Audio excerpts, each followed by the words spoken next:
Happy birthday. चलो एक selfie लेते प्लीज बुआ। यस। स्माइल तो करो आप ना हमेशा ऐसे सैड सैड रहते हो। मामा चलो एक्सक्यूज मी एक मिनट। हेलो हम दोनों I just love this family get together. बस निखिल की कमी है। अगले साल दादा पढ़ाई पूरी करके सिंगापुर से आ जाएंगे, उसके बाद हमारे सारे गेट टुगेदर परफेक्ट होंगे। सो चेहरा पात्या। ओके बेटा। अभी हम जल्दी से अच्छा खाना ऑर्डर करते हैं। अरे नहीं बेटा, मैं आता निकते। अरे दीदी खाना तो खा के जाइए, बस अभी ऑर्डर हो ही रहा है ना। नहीं मुझे निकलना है, मैं निकलती हूँ। बाय। ठीक है बाय। चलो लेट्स टेक अ सेल्फी। कम।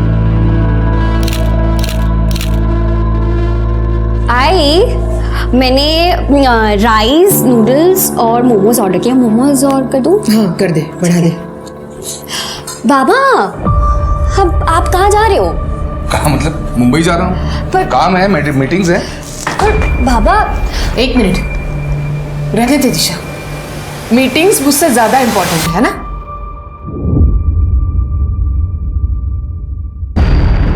देखो ये इमोशनल ड्रामा करने की जरूरत नहीं है, काम है इसलिए जा रहा हूँ।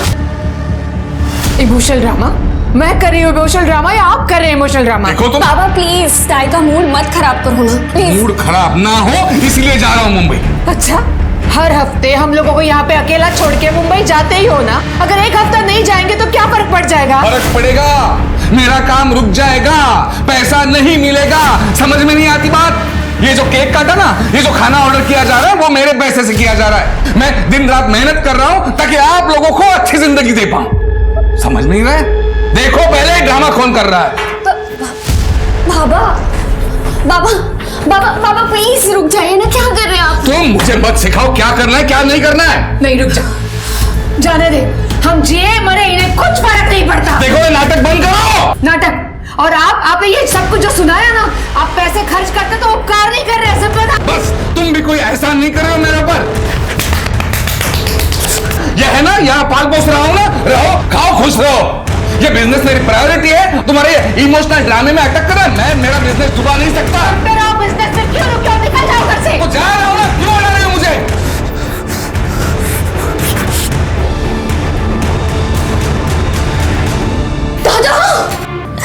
दादा बाबा आपको नहीं कह रहे थे। मुझे पता है, लेकिन जब भी इनका झगड़ा होता है मुझे कुछ समझ में नहीं आता। दिमाग में अजीब अजीब आवाजें घूमती हैं। आप रुको, मैं आती हूँ।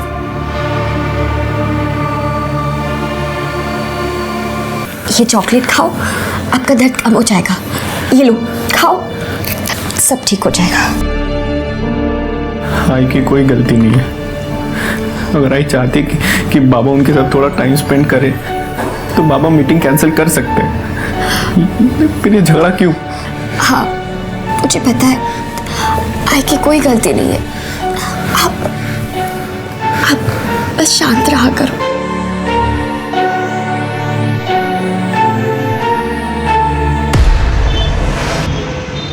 यार यामिनी मैं बहुत परेशान हो गई हूँ। मतलब पापा क्यों नहीं समझते कि वो दादा के साथ क्या कर रहे हैं? त्रिशा परेशान मत हो, सब ठीक हो जाएगा। मुझे घर के माहौल से घुटन होने लगी है, पता है। त्रिशा सी, ऐसी सिचुएशंस ना लाइफ में आती है और जाती है। ऐसे परेशान नहीं होते यार। और ये रोना धोना बंद कर, ओके? अब अच्छे से smile they. Yes yes yes, like a good girl. Yamini thank you so much. अगर तू नहीं होती ना तो पता नहीं मेरा क्या होता। वही होता जो मंजूर खुदा होता।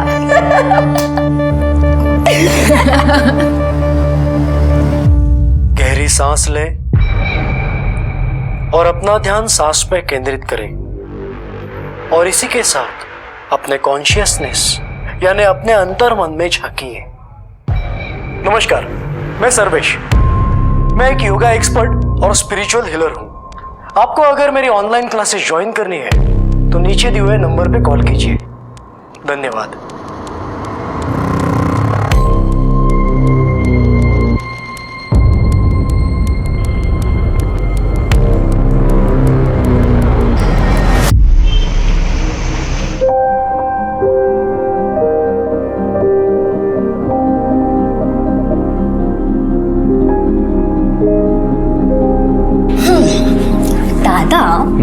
मुझे क्या लगता है, आप मेरी नहीं, मैं आपकी रक्षा करती हूँ। हाँ तो मैं तुझे राखी बांधूं? और क्या।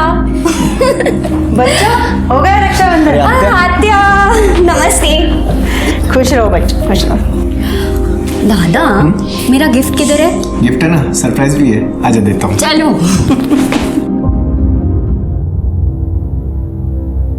भाऊ कुठे है? मुंबई आएंगे थोड़ी देर में। रागिनी, भाऊ तो काम के लिए ही जाता है ना मुंबई, उसमें मुंह सुझाने वाली क्या बात है? भाई है ना आपके, आप तो उन्हीं की साइड लेंगी, मगर मैं भी बीवी हूँ उनकी, और एक बीवी बहुत अच्छी तरीके से जानती है जब उसके पति का ट्रैक गलत हो जाता है। और आप भूल रही है, औरतों को सिक्स सेंस भी होता है। सिक्स सेंस नहीं, उसे स्टुपिडिटी कहते हैं।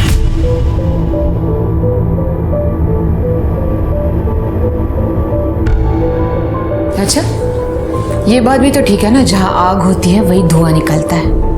और उसी धुएं ने तुम्हें अंधा कर दिया है। अच्छा, मुझे अंधा कर दिया है। बस भी करो अब तुम दोनों। बस करो क्या, तुम्हें पता नहीं है? अजीबो गरीब औरत है ये, अजीबो गरीब, उल्टी सुल्टी हरकतें करती रहती है, पता है? ओम रीम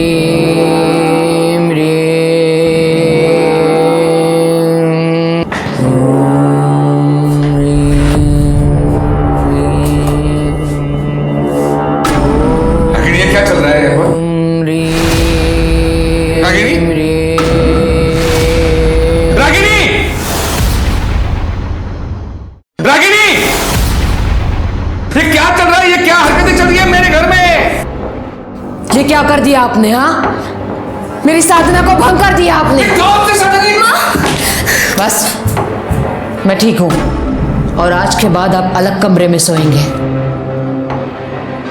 ये मेरी पूजा का कमरा है, और यहाँ पर आज के बाद मेरे अलावा और कोई नहीं आएगा। रागिनी,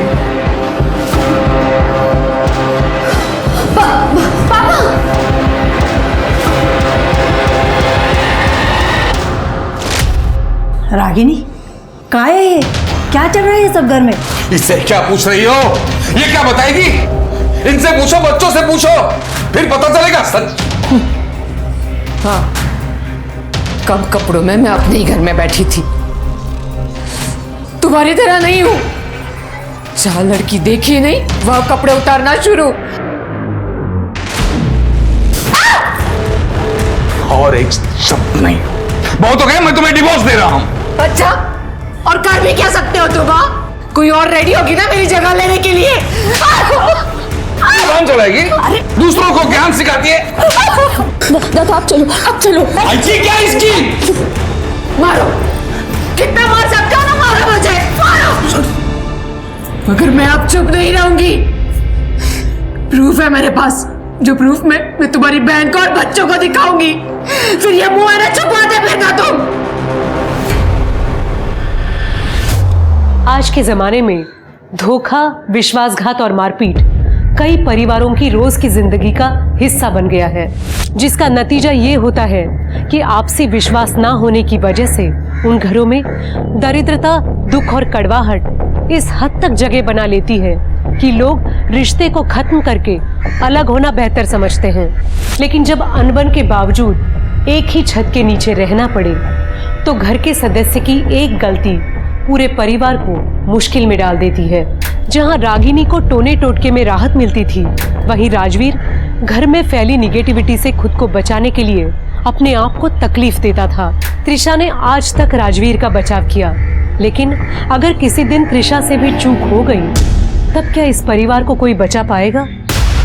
सर राजवीर, मेरा बेटा सैटरडे से मिसिंग है सर। क्या उम्र है उसकी? उसकी 21 साल। तो आपने 2 दिन वेट क्यों किया? सर मुझे भी वाकई पता नहीं था। मतलब मैं मंडे टू फ्राइडे कोल्हापुर में रहता हूँ और वीकेंड में मुंबई में। एक्चुअली यहाँ मेरी गारमेंट मैन्युफैक्चरिंग की फैक्ट्री है और मेरे सारे होलसेलर्स मुंबई में हैं। तो वीकडेज में यहाँ काम करके मैं वीकेंड में मुंबई जाता हूँ मीटिंग्स के लिए। तो वैसे मैं फ्राइडे शाम को गया था सर मुंबई, और आज मैंने आकर देखा तो राजवीर है नहीं। आपके घर में कौन कौन होता है? मेरी वाइफ और मेरी बेटी। लेकिन मेरी बेटी भी वीकेंड पर यहाँ नहीं थी, वो अपनी बुआ के घर गई थी फ्राइडे शाम को ही। वो भी आज सुबह वापस आई है। मतलब आपकी पत्नी घर में अकेली थी? जी सर। तो उन्होंने 2 दिन तक नोटिस नहीं किया कि राजवीर घर में नहीं था?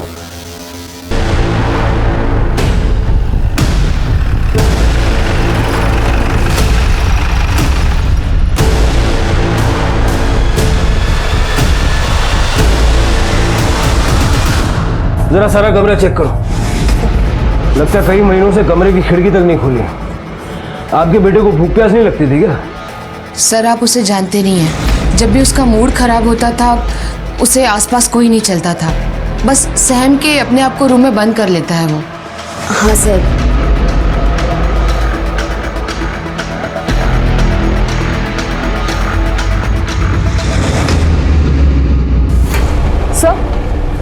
सर ये देखिए क्या मिला है।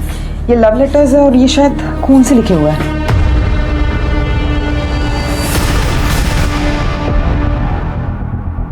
यामिनी? ये यामिनी कौन है? मेरी बेस्ट फ्रेंड है। क्यों? आपके भाई ने चिट्ठियां लिखी है यामिनी को खून से।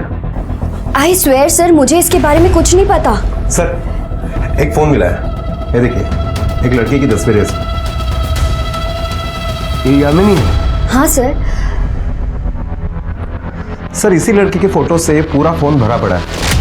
लगता है ये उसे बहुत चाहता था। इतना सब कुछ है, आपको कोई आइडिया नहीं? सच में सर मुझे कुछ नहीं पता। और यामिनी मेरी बहुत क्लोज है। अगर दादा ने उसको प्रपोज किया होता तो मुझे वो जरूर बताती। सर ये देखिए, ये क्या है ये सब? सर जब भी इन दोनों का झगड़ा होता था दादा खुद को नुकसान पहुंचाते थे। नुकसान मतलब कैसे? वो खुद को स्लिप करते थे। फ्राइडे को मेरे जाने के बाद आप दोनों का झगड़ा हुआ था। नहीं बेटा। यामिनी का नंबर इससे लो और यामिनी को उठाने बोलो।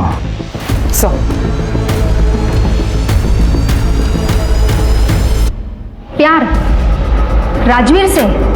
नहीं सर। ये चिट्ठियां हमें राजवीर के रूम से मिली हैं और उसने अपने खून से लिखी हैं। सर कसम से मुझे इसके बारे में कुछ पता नहीं। सर त्रिशा मेरी बेस्ट फ्रेंड है, इसलिए अक्सर राजवीर से मिलना होता था, पर ये इसके बारे में मुझे कुछ नहीं पता। सर वैसे भी राजवीर बहुत शर्मीला लड़का था। गुस्से में तुम बड़े डैशिंग लगते हो। तुम भी क्या? वो क्या क्या? और वैसे भी कभी कभार ही उससे बात होती थी बस। हो सकता है कि तुम्हारे बॉयफ्रेंड को इस सब के बारे में पता लग गया हो और राजवीर के गायब होने में उसका हाथ हो। सर मेरा कोई बॉयफ्रेंड नहीं है, आप किसी से भी पूछ सकते हो। ठीक है, जा सकते हैं आप। जी सर। गायकवाड़, ये यामिनी कितना सच बोल रही है जरा पता करो, और ये भी चेक करो कि रागिनी और उसके हस्बैंड के बीच तालमेल क्यों नहीं है, और त्रिशा की सीडीआर निकालो। Okay sir.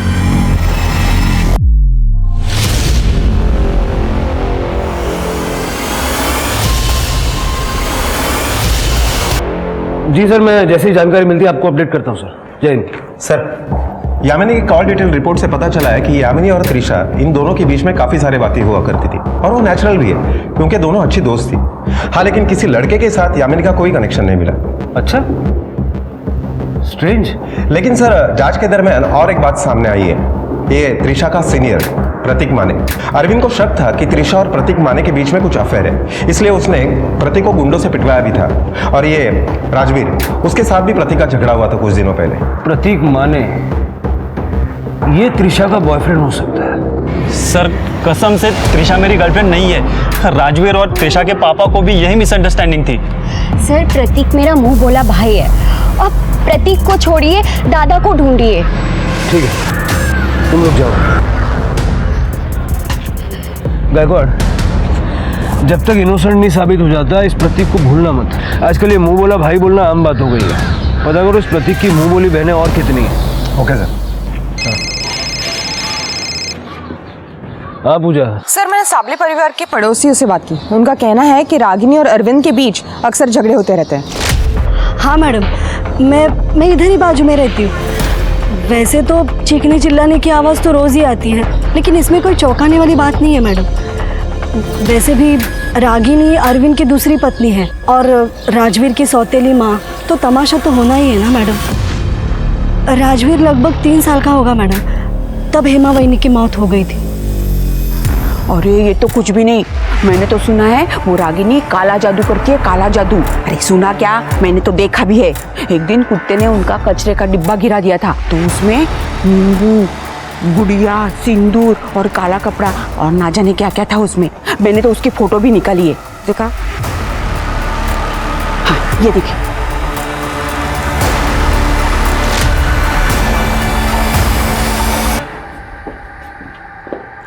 ये सब क्या है, जरा समझाएंगे?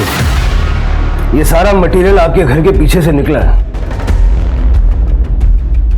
जी, ये सच है कि मैं काला जादू सीख रही हूँ। कहाँ? किससे? Online classes. सर्वेश। ये काला जादू क्यों सीख रही हैं आप? कोई खास वजह? घर की सुख शांति के लिए। घर की सुख शांति तो आपको मिल गई होगी ना, आपके हस्बैंड को दूसरे कमरे में शिफ्ट करके। आपके घर की तलाशी लेनी है हमें। गायकवाड़, जरा बगा ना सगड़े कड़े।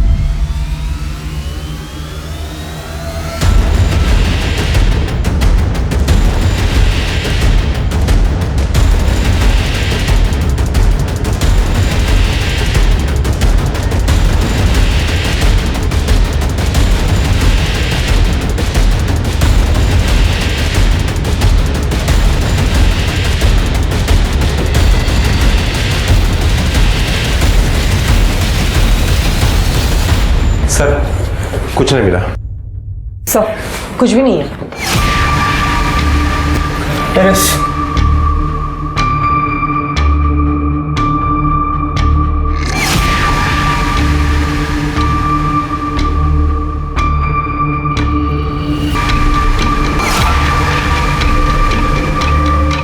कुछ बग जरा है।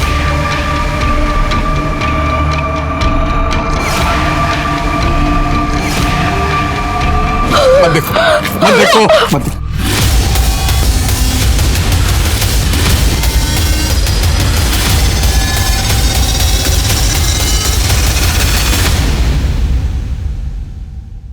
सर, लगता है बॉडी को तेल में उबाला गया है।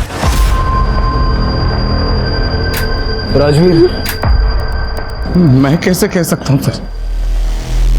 गायकवाड़, ये जो रिमेन्स हैं इनको पोस्टमार्टम के लिए भेजो।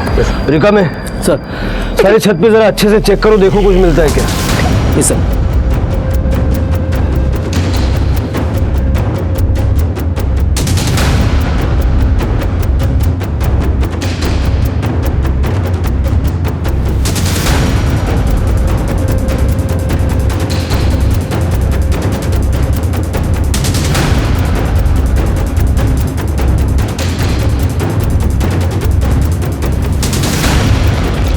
सर, ये देखिए,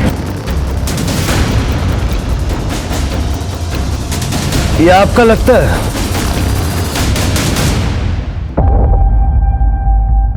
ये देखिए, मैंने कहा था ना वो रुद्राक्ष मेरा नहीं है। ये रही मेरी रुद्राक्ष की माला, पूरे 108 है, देख लीजिए, और शेड भी अलग है। अब काला जादू समझे या तंत्र मंत्र, करती तो मैं अपने घर के लिए ही थी ना, और अपने राजवीर के लिए भी, और उसकी मौत का इल्जाम आपने मुझे पे लगा दिया। देखिए, ऐसा है, जब ये हुआ तो आप घर में अकेली थी, और आप चाहती हैं हम ये मान ले कि आपने ना कुछ देखा ना सुना।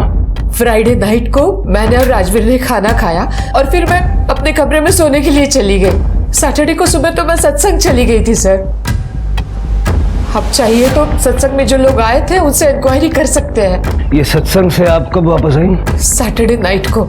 सैटरडे को जब मैं सत्संग से वापस आई तो राजवीर का कमरा बंद था। फिर मैंने सोचा मैं संडे को सुबह बात करूंगी, और मैं सोने के लिए चली गई।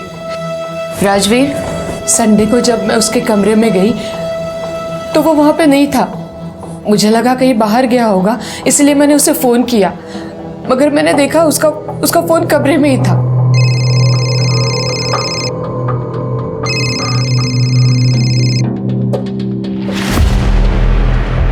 संडे को शाम को फिर मैंने त्रिशा को फोन किया, तो उसने भी मुझसे कहा कि आई टेंशन मत लो, राजवीर रात तक आ जाएगा।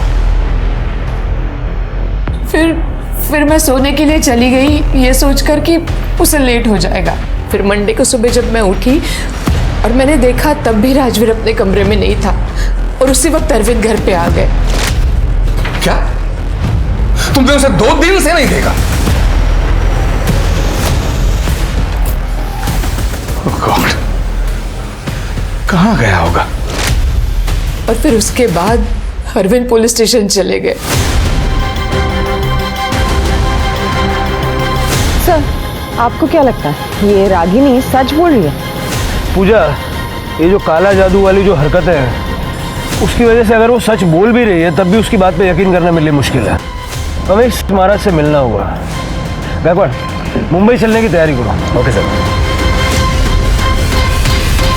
सर वो सरफिरी औरत है, बकवास कर रही है वो। और एक बात मैं आपको क्लियर कर दूं, मैंने आज तक कभी काला जादू किया नहीं है और ना ही मैं सिखाता हूं। मैं एक वेल रेप्यूटेड योगा टीचर हूं और सेल्फ हीलर भी हूं। आज तक मैंने जिन लोगों की मदद की है आप उनसे जाके पूछ सकते हो।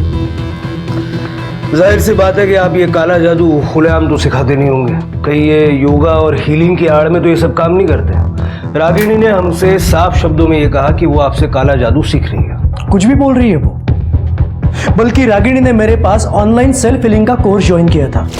एक दिन मैं ऑनलाइन क्लास ले रहा था, तब अचानक से उसने, ये क्या कर रही हैं आप? अब हॉट योगा के लिए रेडी हो जा।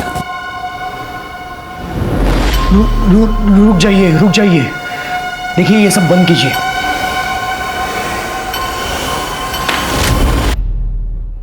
उसके बाद कुछ नहीं सर, क्या होगा? उस दिन से मैंने उससे बात करना बंद किया। सर मुझे वो क्रेजी, अनस्टेबल औरत लगी। आई की सेमिन्यूट पूजा की वजह से घर में बहुत स्ट्रेस था, लेकिन इसमें भी बाबा की गलती थी। मतलब? आई को डाउट था कि बाबा का मुंबई में एक्स्ट्रा मैरिटल अफेयर है, और एक बार तो आई ने कहा भी था कि उनके पास कुछ फोटोज और प्रूफ्स है कि बाबा उन्हें धोखा दे रहे हैं।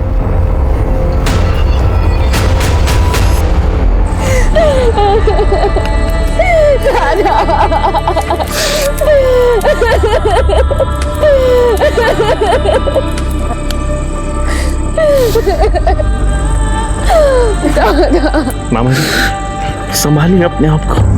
ये कौन है? सर ये दमयंती का लड़का है, सिंगापुर में रहता है, अंतिम संस्कार के लिए आया था।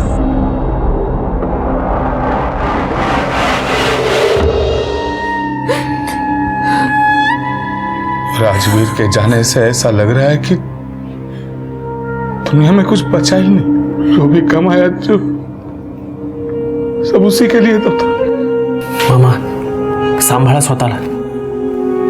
देखिए आपको जब तक मेरी जरूरत है मैं यहाँ रहने के लिए तैयार हूँ, आप ही के पास। Thank you. लेकिन बेटा तुम अपनी पढ़ाई बर्बाद मत करना। सिंगापुर में जाओ, अच्छी पढ़ाई करियो, हम हैं, हम संभाल लेंगे।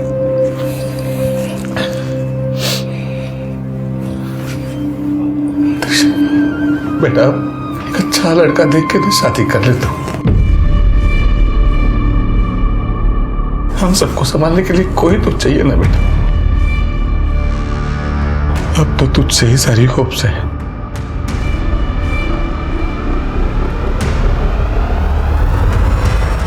आत्या, अगर पापा जैसा चाहते हैं मैं वैसा करूंगी तो मेरी लाइफ तो बर्बाद हो जाएगी ना। उसको क्या जवाब दूंगी? हाँ प्लीज आत्या, आप कुछ करो ना। त्रिशा, मुझे पता है आप कर सकते हो कुछ। प्लीज आत्या, प्लीज प्लीज। देखो त्रिशा, तू जानती है ना अपने पापा को। लगता है मुझे ही कुछ करना पड़ेगा। त्रिशा, जो भी करना है वो बाद में, लेकिन अभी बाहर चलते हैं जल्दी से। सब लोग खाने के लिए इंतजार कर रहे हैं, नहीं तो खामों का शक हो जाएगा। चल जल्दी से चल।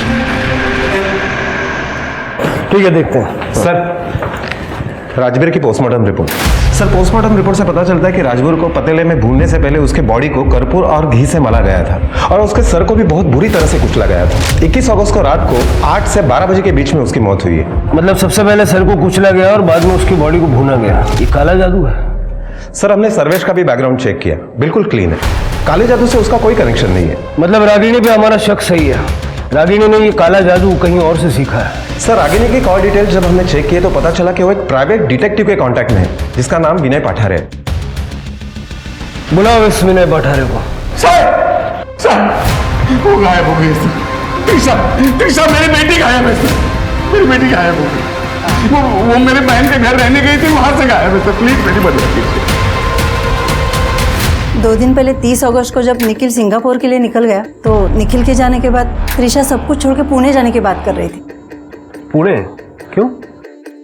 सब कुछ छोड़ के मतलब? एक मिनट। त्रिशा कौन से कमरे में रहती है? वो सामने वाले। पूजा देखो जरा। सर भाऊ सॉरी, तुम्हारे और रागिनी के झगड़े की वजह से वो बहुत परेशान थी। लेकिन पुणे में कहाँ गई है? वो कुछ पता नहीं, लेकिन वो कुछ कोर्स करना चाहती थी। क्लियरली उसने कुछ बोला नहीं। कल क्या हुआ? कल 4 बजे वो घर से निकल गई थी।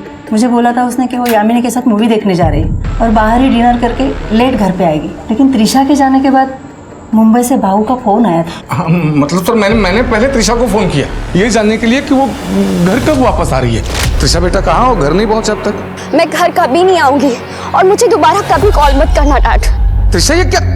हेलो अरे त्रिशा, मैंने उसे वापस बार बार फोन करने की कोशिश की लेकिन उसने फोन बंद कर दिया सर। मैं घबरा गया, तुरंत कोल्हापुर आया और यहाँ ताई के घर आया। मुझे लगा था गुस्सा होकर यहाँ आई होगी त्रिशा, लेकिन सर वो यहाँ से भी निकल गई थी। सर त्रिशा जिस रूम में रह रही थी पूरा रूम चेक कर लिया, लेकिन वो सब कुछ लेके जा चुकी है।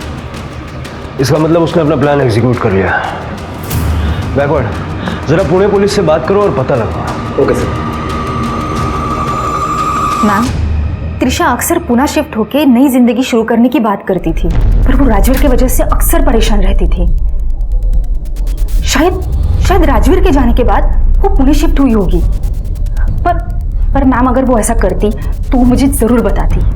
तो तुमने उसे कांटेक्ट करने की कोशिश की? मैंने कंटिन्यूसली उसे फोन करने की कोशिश की मैम, पर उसका फोन स्विच ऑफ जा रहा है।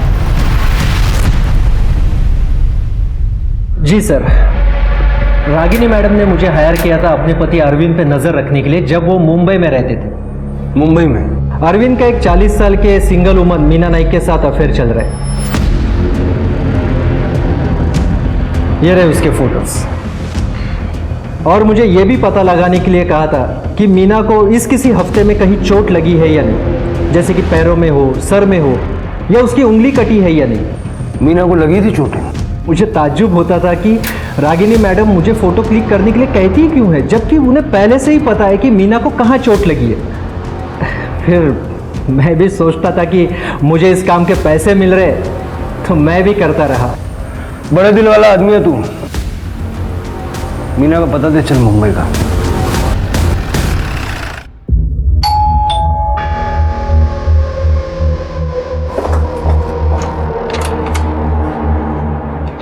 मीना जी। जी? अरविंद साबड़े को जानती हैं आप? जी, मैं अरविंद के साथ रिलेशनशिप में हूँ। कई साल पहले मेरा डिवोर्स हो चुका है। अरविंद मुझसे शादी करना चाहते थे। वो रागिनी को तलाक देने वाले थे, मगर मुझे शक हुआ कि कुछ दिनों से कोई मेरा पीछा कर रहा है।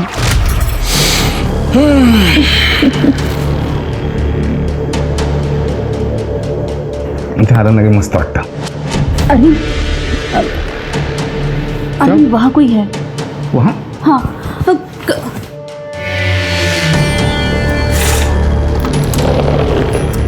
कौन है? कौन है?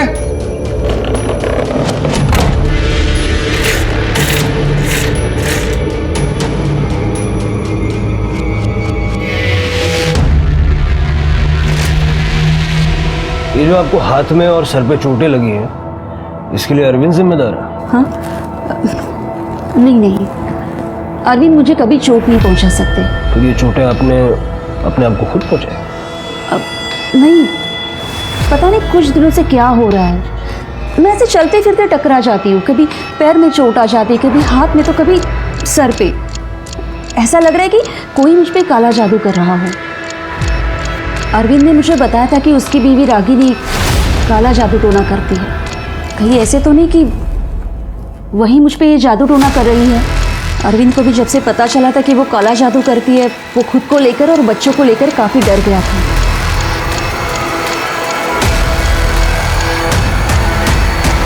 सर, मेरे गांव में जो ये जादू टोना करते हैं वो सब लोग ये चीज़ें करते रहते हैं। क्या बात करती हो पूजा? आजकल के ज़माने में कौन इन चीज़ों पे विश्वास करता है? अरे सर, सच में जो लोग ये जादू टोना करते हैं ना, वो खुद को चोट पहुंचाते हैं ताकि वो जिनको चोट पहुंचाने की कोशिश कर रहे हैं ना, उनको भी उसी जगह पे चोट पहुंचे। सीरियसली पूजा, तुम इन सब चीज़ों पे विश्वास रखती हो? सर, मैं बस यही कहने की कोशिश कर रही हूँ कि हो सकता है ये मीना सच बोल रही हो। पूजा, इस जमाने में काला जादू ऐसी कोई चीज़ नहीं होती। एक मिनट। हेलो, ठीक है, सर, गणेश नगर एरिया में एक फीमेल की डेड बॉडी मिली है।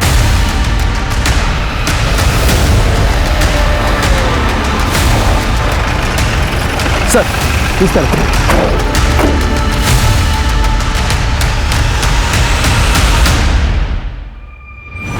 बघ जरा, बघ ना, बघ।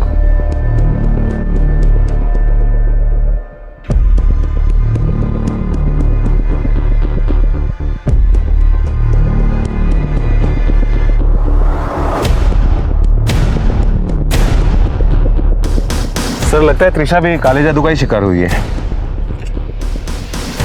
दिखता तो ऐसे ही है, लेकिन मुझे लगता है कि ये जो रंगोली बनाई है ना, ये त्रिशा की डेड बॉडी को डंप करने के बाद बनाई गई, ताकि त्रिशा और राजवीर की मौत में कनेक्शन दिखाया जा सके। सर, त्रिशा का गला दबा के उसे मारा गया है। इसकी गर्दन ट्विस्टेड है। फैमिली को बुलवा के आइडेंटिफिकेशन करवा लो। Okay sir. त्रिशा के मर्डर से पुलिस सख्ते में आ गई थी। क्या त्रिशा भी काले जादू की शिकार हुई थी या फिर उसकी मौत की वजह कुछ और थी? पुलिस ने इन्वेस्टिगेशन के दौरान नोटिस किया कि त्रिशा की बॉडी दमयंती बुआ के घर के महज 2 किलोमीटर की दूरी पर बस स्टैंड के पास मिली थी। तो क्या उसने बस स्टैंड तक ऑटो या फिर प्राइवेट टैक्सी ली थी? पुलिस ने ऑटो और प्राइवेट टैक्सी ड्राइवरों से पूछताछ करने का फैसला किया और साथ ही उस दिन का सीसीटीवी फुटेज भी खंगाला। साथ ही पुलिस ने त्रिशा की बुआ दमयंती से भी पूछताछ की, जिसके बाद पुलिस को इस केस के संदिग्ध हत्यारे तक पहुंचने का सुराग मिल गया। सर, मैं त्रिशा को क्यों मारूंगा? मैं तो खुद अपनी जान लेने वाला था जब मुझे त्रिशा और यामिनी के बारे में पता चला था। क्या मतलब? सर, आपको नहीं पता? क्या? सर, त्रिशा और यामिनी दोनों रिलेशनशिप में थे। वो दोनों लेस्बियन थे। मुझे तो लगा था कि त्रिशा स्ट्रेट है, पर एक दिन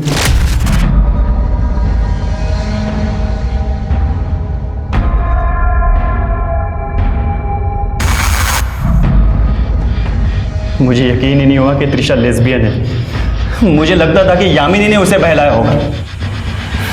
वो दोनों दमयंती बुआ के घर मिलते थे। इनफैक्ट बुआ को उनके रिलेशन के बारे में पता था और एक दिन मैंने यामिनी से भी इस बारे में बात की थी।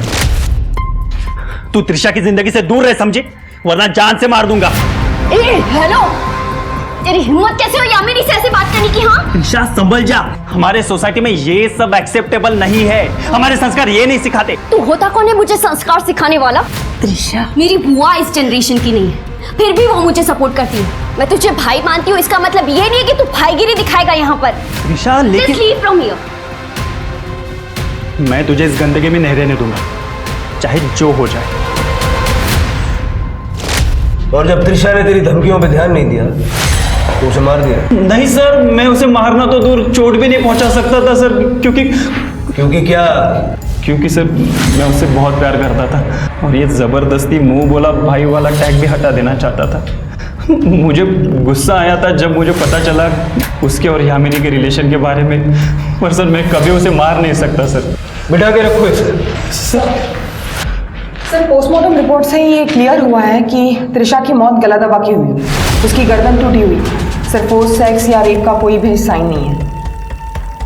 चल के अरविंद और दमयंती से बात करता हूँ। अगर बुआ त्रिशा के इस रिश्ते के बारे में जानती थी तो उसने हमें क्यों नहीं बताया?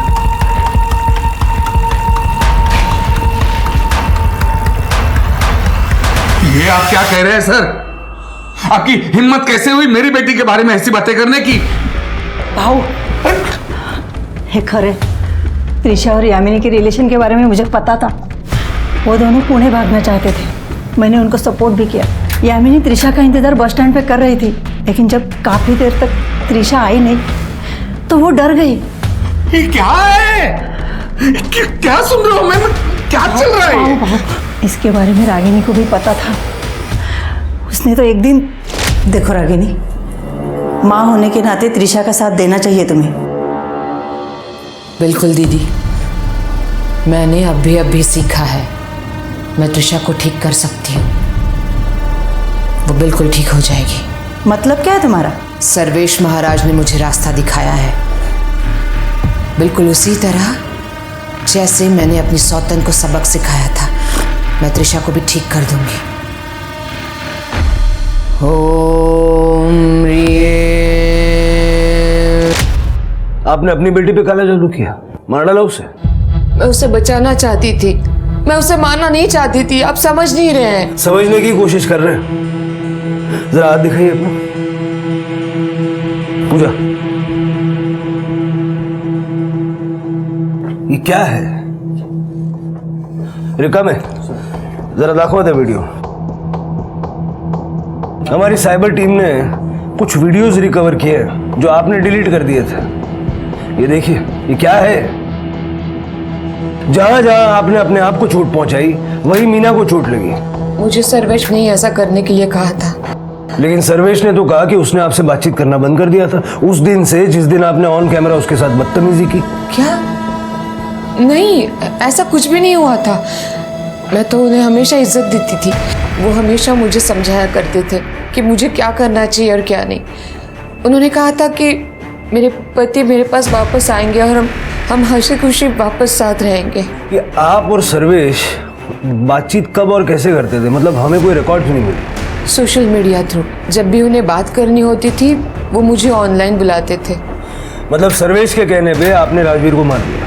नहीं, मैंने राजवीर को नहीं मारा, मैं सच कह रही हूँ। बल्कि मुझे एक बहुत बड़ी पूजा करनी थी और वो पूजा के लिए जो भी सामग्री है वो इकट्ठा करने के लिए मुझे सर्वेश ने कहा था। उन्होंने कहा था कि मैं जब भी ये पूजा करूँ तो आसपास कोई नहीं होना चाहिए। और एक दिन मुझे उन्होंने सरप्राइज दिया। वो यहाँ घर पे आए थे। सर्वेश यहाँ आया था? कब? फ्राइडे की शाम को, जब अरविंद और त्रिशा चले गए थे। इतनी सारी बातें आपने हमें पहले क्यों नहीं बताई? वो सर्वेश ने कहा था कि ये सब कुछ मुझे सीक्रेट रखना होगा, तभी काला जादू काम करेगा। आपने उसे बुलाया था? नहीं, उन्होंने कहा था कि उनका कोल्हापुर में कुछ काम है इसलिए वो आ गए। और सर, उस दिन राजवीर और उन्होंने मेरे साथ डिनर भी किया था। यह आपकी पाचन क्रिया में मदद करेगा। मैं भी पी लेता, लेकिन मेरी अब टैक्सी आएगी। आप ही आनंद लीजिए इसका।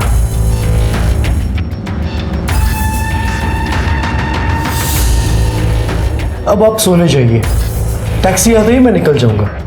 आप जाइए, मैं इनके साथ रहता हूँ। अगली सुबह मैं जब उठी तो महाराज जा चुके थे और राजवीर के कमरे का दरवाज़ा बंद था। मुझे लगा वो सो रहा है, फिर मैं सत्संग चली गई। और बाकी सब कुछ तो मैं आपको पहले ही बता चुकी हूँ। आपकी बातों में कितनी सच्चाई है ये जब तक हम लोग पता लगाते हैं आप हमारी निगरानी में रहेंगे। पूजा, क्यों सा रहना?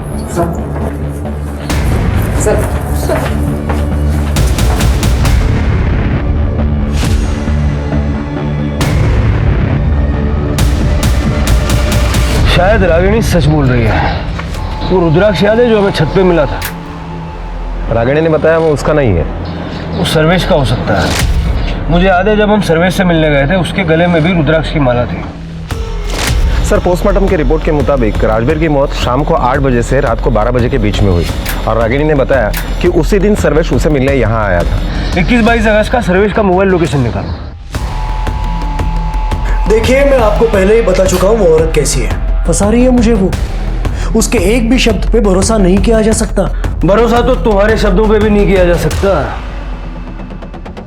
जिस पे हमें भरोसा है वो है कॉल रिकॉर्ड्स। और तुम्हारे कॉल रिकॉर्ड्स ये कहते हैं कि 21 अगस्त की शाम 8 बजे से 22 अगस्त की सुबह 3 बजे तक तुम रागिनी के घर पे थे। और अगले दिन कोल्हापुर से मुंबई तुम्हारा private taxi driver Salim Shaikh तुम्हारी टैक्सी का बिल भी दिखाया उसने। और ये जरा माला निकालो। हाँ, माला माला।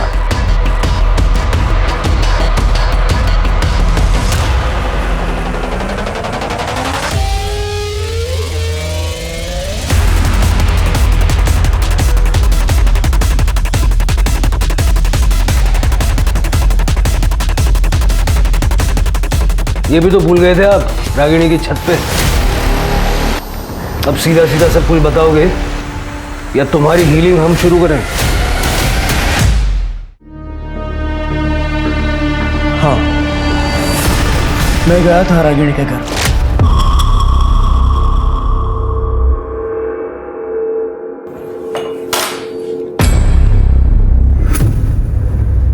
ये लीजिए। यह आपकी पाचन क्रिया में मदद करेगा। मैं भी पी लेता, लेकिन मेरी अब टैक्सी आएगी। आप ही आनंद लीजिए इसका।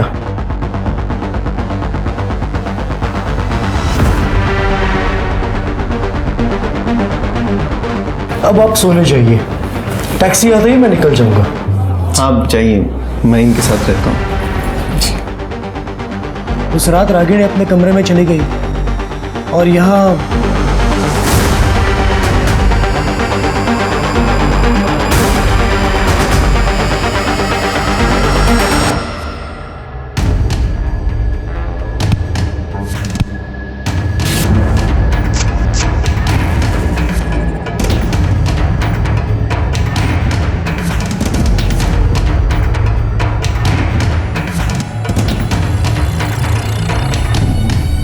मैंने ही राजवीर के मर्डर को काला जादू की पूजा की शक्ल दी और वापस आ गया मुंबई। राजवीर को क्यों मारा? ताकि उसके कत्ल के जुर्म में रागिनी पकड़ी जाए। लेकिन क्यों? मैं मीना को मदद कर रहा था ताकि मीना को अरविंद मिल जाए। मीना मेरी सच्ची चेली है, हम दोनों ने मिलकर ही ये प्लान किया था। मैं अरविंद से किसी भी हालत में शादी करना चाहती थी, पर अरविंद की बीबी रागिनी, वो उसे किसी भी हालत में तलाक नहीं दे रही थी। इत्तेफाक से रागिनी भी सर्वेश की शिष्या बन गई थी और फिर हमने इस मौके का फायदा उठाया। सर्वेश ने रागिनी को और फिर मैं भी ठीक उसी समय उसी जगह खुद को चोट लगा लेती थी और रागिनी के डिटेक्टिव ने उसे सारी जानकारी दी, क्योंकि सब जानते थे कि वो जादू टोना यानी काला जादू करती है। आपके सर्वेश तो गए जेल में, अब बाकी की बची हुई सेल्फ हीलिंग आप भी जेल में कर लीजिएगा।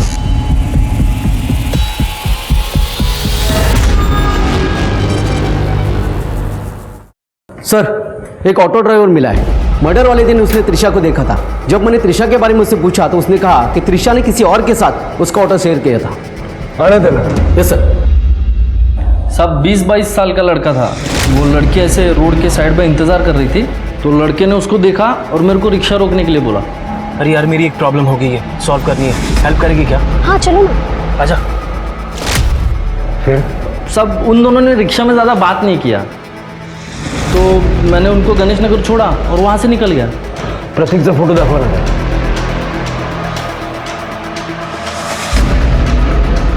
नहीं साहब, ये नहीं था।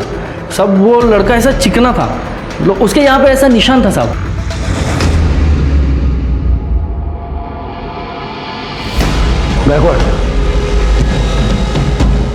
यही था साहब, यही था।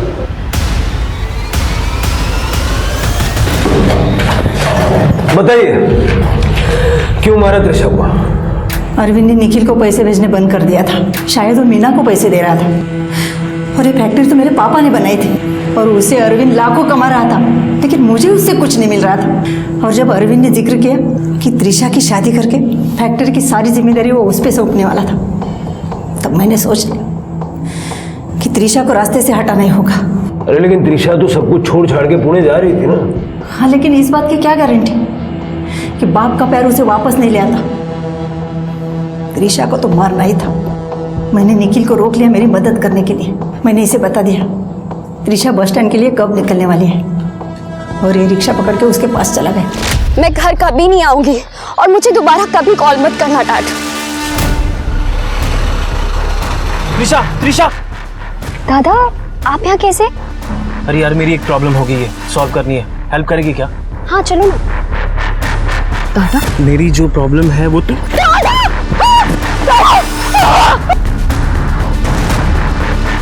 हमें पूरा यकीन था कि पुलिस रागिनी मामी को ही गिरफ्तार करेगी, इसीलिए मैंने त्रिशा को मार के उसके आजू बाजू में काला जादू का सामान बिछा दिया और उसका फोन जला दिया। तो तुम्हें लगा कि ऐसा करने से रागिनी रास्ते से हट जाएगी, लेकिन मीना का क्या? अरविंद सब कुछ मीना को दे देता तो? हम लोग ने मीना और अरविंद को मारने के प्लान पे भी काम करना शुरू कर दिया था। अरे वो सब तो हमारा था, मेरा और मेरे बेटे का था, वो हमें मिलना चाहिए था। संपत्ति के मोह में तुम दोनों माँ बेटे किस हद तक जाने के लिए तैयार हो चुके हो, इस बात का रियलाइजेशन है तुम्हें?